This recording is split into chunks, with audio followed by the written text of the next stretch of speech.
Assalamualaikum warahmatullahi wabarakatuh. Selamat siang, salam sejahtera bagi kita semua. Salam, Om Swastiastu, Namo Buddhaya, salam kebajikan. Yang terhormat Bapak Kapolda Metro Jaya, beserta Bapak Wakapolda Metro Jaya dan segenap pejabat utama Polda Metro Jaya. Yang saya hormati rekan-rekan kami dari TNI, kemudian yang saya muliakan para tokoh agama dari MUI, kemudian yang mewakili Uskup Agung Jakarta, kemudian saya hormati Ketua Umum PGI, kemudian yang saya hormati Ketua Umum PHDI Pusat, dan juga yang saya hormati Ketua Umum Matakin, dan Ketua Umum Perma Budi, Prof. Dr. Philip Wijaya. Terima kasih kepada semua tokoh agama yang telah berkenan hadir. Kemudian yang saya hormati para akademisi, mohon maaf tidak disebut satu-satu, kemudian para jurnalis, organisasi masyarakat, para mahasiswa, pelajar, kemudian juga hadir melalui online, melalui daring, yaitu seluruh Kepala Biro SDM, jajaran Polda, terima kasih, dan seluruh pejabatnya, kemudian seluruh Kapolres se-Indonesia dan pejabat utama Polres, dan juga yang saya hormati seluruh komunitas pencinta tanah air yang sejati di seluruh Indonesia. Pertama-tama, marilah kita memanjatkan puji syukur kepada Allah Ta'ala atas nikmat sehat yang dilimpahkan kepada kita semuanya. Mohon izin saya akan memaparkan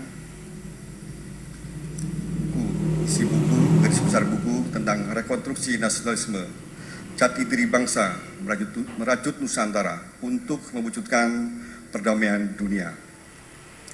Buku ini berisi itu tentang merekonstruksi kembali, yaitu mengembalikan pada makna yang sebenarnya dalam mencintai tanah air Indonesia. Untuk apa? Yaitu untuk menghadapi tantangan, hambatan, gangguan perkembangan zaman saat ini, sehingga NKRI harus abadi lestari. Kemudian kehidupan berbangsa bernegara, ekosistemnya tidak terjadi gangguan, persatuan, persaudaraan menguat, dan tujuan berbangsa dan bernegara tercapai. Itulah mengapa negara kesatuan Republik Indonesia didirikan. Kemudian dalam memaknai konsensus, 4 konsensus dasar bangsa, mulai dari Pancasila, Undang-Undang Dasar Negara Republik Indonesia tahun 1945, Bhinneka Tunggal Ika, dan komitmen terhadap NKRI. Pemahamannya tidak cukup berhenti, yaitu pada wawasan, namun melalui suatu pemahaman yang sistemik, holistik, dan ekologis, melihat ekosistem, yaitu dengan metode diperkuat dengan metode rasa, sampai dengan menimbulkan dorongan kehendak karsa. Inilah yang kemudian dapat melahirkan, yaitu kesadaran moral dalam menjalankan hidup sampai dengan kita hidup yang sesungguhnya, yaitu jalan menuju kepada Tuhan. Sehingga hidup ini penuh dengan makna. Oleh karena itu, untuk mengantarkan ilustrasi dalam mengantarkan buku saya, yaitu tentang keteraturan alam semesta, ini menjadi contoh bagi kita dan juga ekosistem kehidupan. Kemudian di sini juga terkait dengan benang merah Bhinneka Tunggal Ika, karena memahami Bhinneka Tunggal Ika tidak cukup dengan tekstual, perlu dengan rasa, sehingga menimbulkan yaitu suatu paradigma pandangan yang sangat luas dan dalam, dan juga ada dorongan kehendak untuk ikut berbuat meskipun setetes yang diberikan untuk bangsa dan negara. keteraturan sosial alam semesta ini kita lihat matahari, bulan, planet, kemudian ada tumbuhan, ada tanah, air, semuanya serba teratur. Semuanya serba teratur. Ada siang, ada malam, pada posisinya. Kemudian berikutnya ekosistem kehidupan. Kita bisa belajar dalam fotosintesis. Itu ada unsur matahari, ada unsur tanaman, kemudian ada CO2, ada tanah dan air. Melalui proses fotosintesis menghasilkan glukosa. Glukosa untuk siapa? Yaitu untuk menjadikan yaitu buah. Buah untuk manusia dan seterusnya sehingga ekosistemnya terjaga. Kemudian ini semuanya adalah untuk manusia. Alam semesta yang sudah ada diciptakan oleh Allah untuk manusia. Ekosistem kehidupan pun ini untuk manusia. Namun sayangnya dalam prakteknya ketika manusia diciptakan yang terjadi adalah ada ketidakteraturan. Mengapa? Karena ada manusia yang tidak mentaati aturan, tidak mencontoh keteraturan yang ditujukan oleh Allah yaitu pada alam semesta. Kita melihat ya dari unsur-unsur tersebut, matahari, bulan, bintang, ada tanaman segala macam, ada manusia. Ini berbeda-beda. Ya. Proses ekosistem kehidupan fotosintesis ini beda. Tanaman ada CO2 menghasilkan O2, ini beda. Perbedaan ini menjadi satu rahmat. Ya, menjadi satu rahmat. Jadi dalam pemahaman Bhinneka Tunggal Ika bahwa perbedaan itu sudah kehendak dari Allah. Jadi kita fokus pada fungsi yang berbeda-beda agar fungsi masing-masing ini teratur, mentaati aturan yang ada. Mentaati aturan yang ada. Sehingga ekosistem kehidupan akan terjaga. Tubuh kita juga Bhinneka Tunggal Ika. Ada mata, telinga, hidung. Ya. Ini beda. Namun semuanya punya fungsi yang berbeda. Nah, semua fungsi yang berbeda ini jadikan satu. Apa yang kita inginkan akan tercapai. Itulah kerjasama gotong royong. Demikian juga kehidupan berbangsa dan bernegara. Dari suku berbeda, dari agama berbeda. Saat ini fokus kita adalah bagaimana supaya semuanya kembali kepada nilai-nilai kesakralan yang dimiliki NKRI, yang merupakan pintu gerbang cinta tanah air yang sejati. Nilai-nilai kesakralan inilah yang akan menata kita, orang Indonesia. Pada hakikatnya, kita orang Indonesia bukan menata, tapi kita ditata oleh nilai-nilai kesakralan yang dimiliki NKRI, yang bersumber dari Pancasila, Undang-Undang Dasar, Bhinneka Tunggal Ika, dan komitmen terhadap NKRI. Kita semuanya ditata. Kemudian berikutnya kita melihat bahwa keteraturan alam semesta ini terus manusia ada yang tidak teratur. Kemudian berikutnya Allah membuat aturan melalui apa? Yaitu kitab suci. Namun dalam prakteknya kesadaran beragama ini masih belum optimal. Sehingga kita mensyukuri bahwa para pendiri negara kita untuk mewujudkan kesadaran bernegara, ternyata kita ditata dengan cara apa? Kita kembali kepada pembukaan Undang-Undang Dasar Negara Republik Indonesia tahun 1945. Kajian tentang pembukaan Undang-Undang Dasar ini banyak terlupakan. Padahal apabila dipahami dengan rasa dan karsa, sangat dalam dan luas, tidak ada habis-habisnya. Dan di dalamnya terdapat mata air yang menyejukkan, mata air yang menghidupkan. Itulah jati diri bangsa Indonesia. Kita melihat alam semesta yang teratur ini, dalam pembukaan Undang-Undang Dasar ini, kalimat dunia disebut dua kali, pada alinea ke-1 dan alinea ke-4, yaitu penjajahan di atas dunia harus dihapuskan. Alinea ke-4, ikut melaksanakan ketertiban dunia berdasarkan ya diantaranya perdamaian abadi. Perdamaian abadi yaitu perdamaian mencontoh alam semesta. Sangat teratur, ada siang, ada malam. Damai abadi. Bagaimana cara kita mewujudkan perdamaian abadi dalam kesadaran bernegara. Caranya yaitu bersihkan Indonesia ini, bahkan dunia, dari perbuatan-perbuatan yaitu sifat-sifat penjajah. Itulah makna dari penjajahan di atas dunia harus dihapuskan. Itu sifat tomat, sifat serakah, sifat mengambil hak-hak orang lain. Inilah sifat yang menjadikan manusia menjadi lumpur dalam kehinaan. Padahal dalam hakikatnya bahwa pendiri negara kita menciptakan, mendorong kita, ya, kita diciptakan oleh Allah supaya kita menjadi berlian dalam kehidupan. Itu kita menciptakan aturan, kita teratur, kemudian berikutnya kita memberikan yaitu dorongan moral, kesadaran moral dalam diri kita, langkah kita bersihkan, kita sucikan diri kita sehingga hidup ini penuh dengan makna, yaitu hidup kita adalah jalan menuju kepada Allah.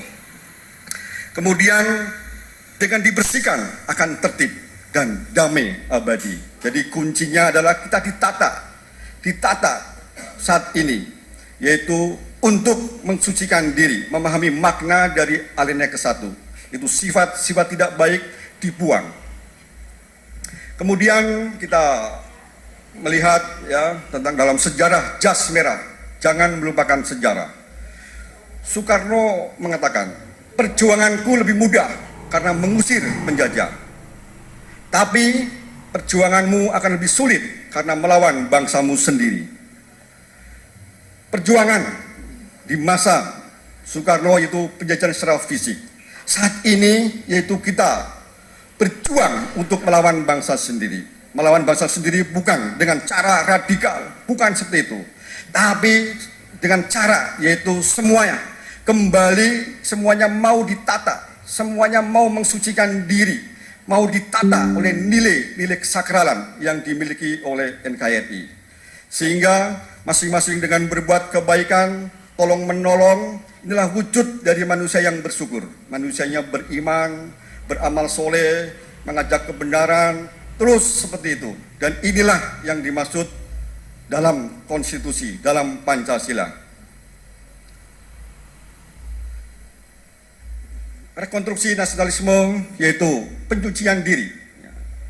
Ya, kita bersyukur ya para pendiri negara kita, para pejuang kemerdekaan bangsa, melalui kita pahami melalui metode periksa, rasa dan karsa. Ya, kita kembali kepada makna kebenaran untuk mencintai tanah air Indonesia. Itu bersumber dari Pancasila, Undang-Undang Dasar, Bhinneka Tunggal Ika, dan komitmen terhadap NKRI. Inilah yang kemudian akan menguatkan karakter bangsa Indonesia. Latar belakang garis besar dalam penyusunan buku Rekonstruksi Nasionalisme yaitu diawali dengan ancaman, tantangan, hambatan, gangguan. Saat ini kita sekarang berada di era globalisasi, revolusi industri 4.0, terdapat dampak yaitu VUCA. Permasalahan terjadi tiba-tiba, kompleks, ambigu, bikin kaget. Kita dikendalikan oleh kemajuan teknologi informatika. Manusia tidak berdaya. Padahal alam semesta aja untuk manusia.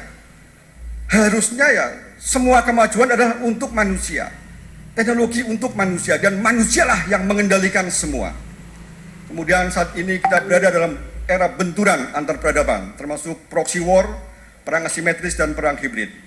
Permasalahan yang terjadi bisa kita lihat yaitu ada yang anti NKRI, anti Pancasila, bahkan intoleran, radikalisme, hoax, korupsi, porno aksi, dan perbuatan-perbuatan yang tidak sesuai dengan makna alinea ke-1, yaitu penjajahan di atas dunia harus dihapuskan. Sifat-sifat yang tidak baik buang dalam diri orang Indonesia. Kita bayangkan NKRI sebuah kapal, manusianya beriman, punya tujuan alinea 2 dan 4. Untuk mencapai tujuan, bersihkan ya dari perbuatan manusia yang akan bocor-bocorkan kapal. Bersihkan. Kemudian berikutnya kembali kepada jiwa, keimanan jiwa kemanusiaan. Dampak dari permasalahan saat ini yaitu kita lihat indeks ketahanan nasional menurun, yaitu tahun 2020, 2019 ya. Pada skala 5, ya, 3 itu kurang tangguh. Ini di bawah 3 dan terus menurun. Ini menunjukkan bahwa kesatuan bangsa belum optimal, dan dampaknya yaitu terganggunya dalam mewujudkan tujuan berbangsa dan bernegara. Hasil konstruksi nasionalisme yaitu sebagai solusi pemecahan masalah bangsa dan negara saat ini. Jadi kita semua orang Indonesia, bukan orang di Indonesia, tapi orang Indonesia, bukan orang di Indonesia, harus merasakan nilai-nilai kesakralan yang dimiliki NKRI dalam memahami Pancasila, Undang-Undang Dasar, Bhinneka Tunggal Ika, dan komitmen terhadap NKRI, supaya merasakan harus dengan kerasa, sehingga menimbulkan dorongan kehendak, niat, karsa, sehingga sebagai ukuran masing-masing untuk ditata kembali, untuk memecahkan permasalahan bangsa saat ini, tidak dengan saling menyalahkan, namun tobat kembali kepada jati diri manusia. Pada hakikatnya yaitu apa yang kita lakukan, yaitu berbuat baik, menebar kebaikan karena panggilan jiwa. Jiwa apa yang memanggil? Jiwa keimanan kita, jiwa kemanusiaan kita. Inilah yang akan menimbulkan kesadaran moral, dan inilah yang akan memandu jiwa kita, sehingga ada untuk sebagai bahan evaluasi ya diri saya ya. Dan ini bisa menjadi bahan kajian, bahan diskusi, bahan dialog untuk ya, salah satunya solusi dalam menyelesaikan permasalahan bangsa dan negara. Jadi di level 1 ini yaitu harus konsensus dengan Pancasila, Bhinneka Tunggal Ika, Undang-Undang Dasar, NKRI, harus harga mati. Bagi yang tidak konsensus, keluar dari kapal NKRI, itu munafik. Kemudian bagi yang sudah konsensus, tidak cukup dengan konsensus, harus ditambah memiliki keimanan. Mengapa? Karena negara kita berdasarkan ketuhanan yang Maha Esa. Yang kedua, kita melayani manusia, dijiwai oleh keimanan. Ini di level 1. Kemudian level 2, yaitu kita menebar kebaikan. Level 3, kita mengajak yang lain. Dan level 4, menjadi role model. Level 5, berdampak positif. Bayangkan, setiap orang Indonesia menghadapi era saat ini, problem sosial sangat banyak, di era juga proxy war. Kalau kita semuanya mengintrospeksi diri, mensucikan diri, kita mau ditata, kemudian kita melangkah dari Sabang sampai Merauke, ya, permasalahan insya Allah akan selesai. Dan inilah sebagai wujud cinta tanah air yang sejati. Kalau ada cinta tanah air sejati, berarti ada cinta yang palsu. Nah, yang palsu ini yaitu lumpur dalam kehinaan. Cinta tanah air sejati menjadi belian kehidupan, sehingga ekosistem kehidupan, mulai dari kehidupan keluarga, pasti akan abadi lestari damai. Kehidupan dimanapun, di lingkungan organisasi, kehidupan berbangsa bernegara, sampai ekosistem kehidupan manusia dunia. Inilah solusi problem solving untuk menyelesaikan problem bangsa saat ini. Tujuannya, outputnya yaitu persatuan menguat. Indeks ketahanan nasional terus meningkat. Ya, sekarang kurang tangguh menjadi tangguh dan sangat tangguh. Sehingga hasil akhir yaitu mewujudkan tujuan berbangsa dan bernegara. Itulah jawaban NKRI rahmatan lil alamin.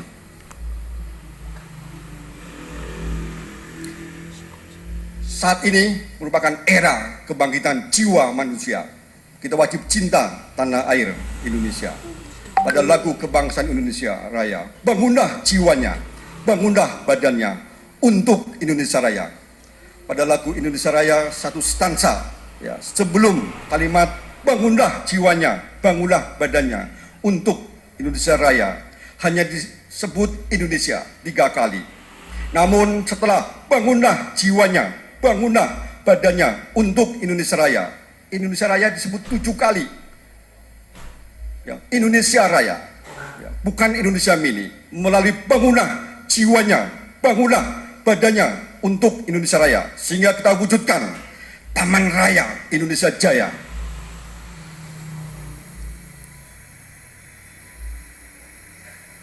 Ini kami sajikan sebagai bahan renungan kita semuanya bahwa jati diri bangsa, ya, jati diri bangsa, tadi belum saya singgung, apa jati diri bangsa Indonesia?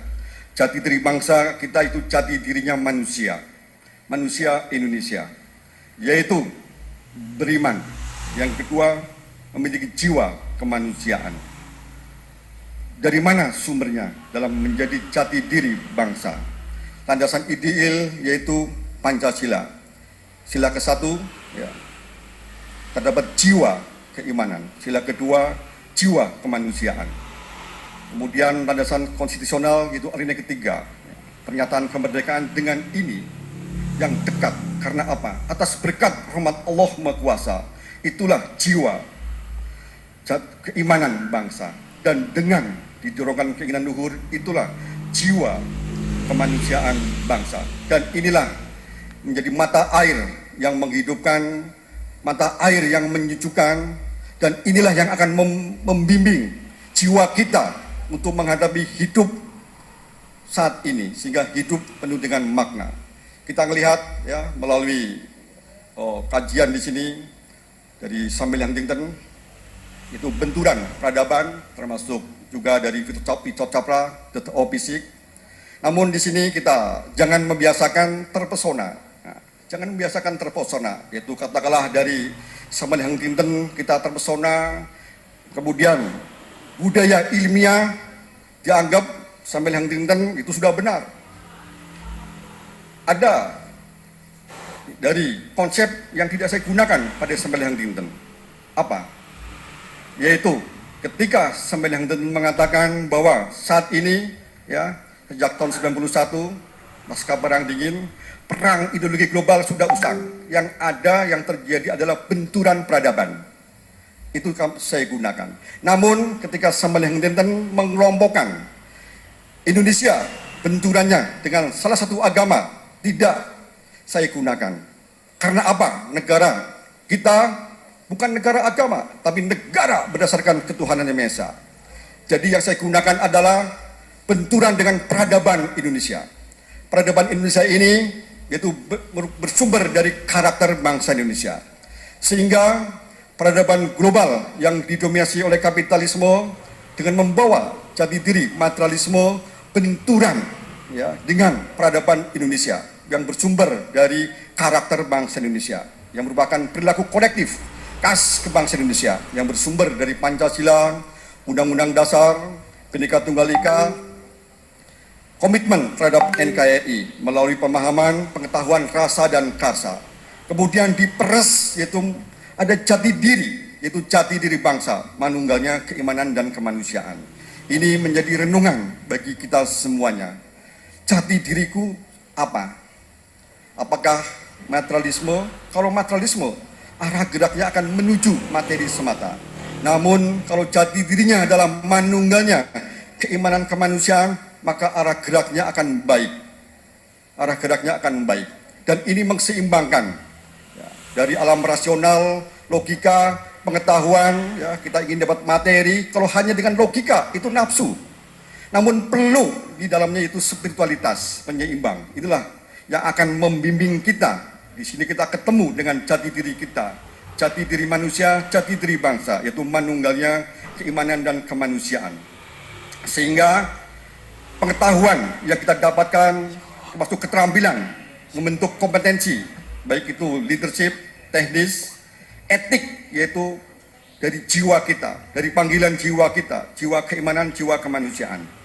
Sehingga apa yang dilakukan adalah semuanya untuk manusia, alam semesta untuk manusia, sehingga semuanya harus tertib, damai, abadi. Next. Ini kita lihat dalam lambang negara, burung Garuda, Pancasila, ini simbolik, makna yang simbolik.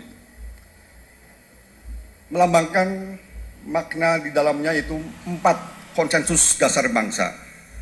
Pancasila jelas bisa kita lihat. Kemudian fokus yang terlupakan yaitu pembukaan Undang-Undang Dasar Negara Republik Indonesia tahun 1945. Alinea ke-1, burung Garuda menghadap ke kanan. Artinya apa? Menebar kebaikan. Mensucikan sifat-sifat penjajah dibuang. Ini HAM yang sungguh-sungguh, bukan HAM seperti yang kita terpesona dari Barat. Karena HAM-nya Indonesia ini yaitu hak asasi bangsa, bahwa sesungguhnya kemerdekaan itu ialah hak segala bangsa, kewajiban asasi bangsa, maka penjajahan atas dunia harus dihapuskan. Alasan asasi bangsa karena tidak sesuai dengan peri kemanusiaan, peri keadilan.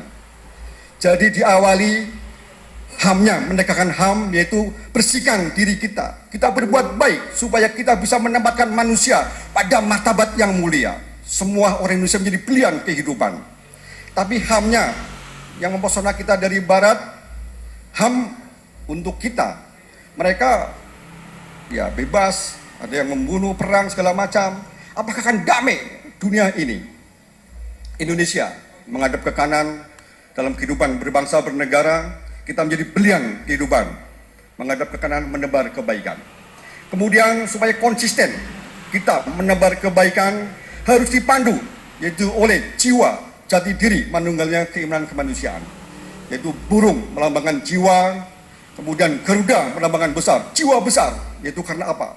Alinea ketiga, yaitu jati diri bangsa Indonesia, manunggalnya keimanan kemanusiaan. Sehingga dampaknya apa? Indonesia Emas tercapai.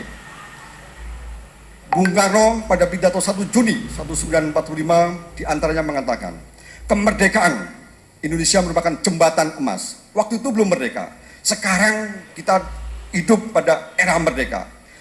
Nilai keemasan inilah yang menjadi tanggung jawab kita untuk diwujudkan.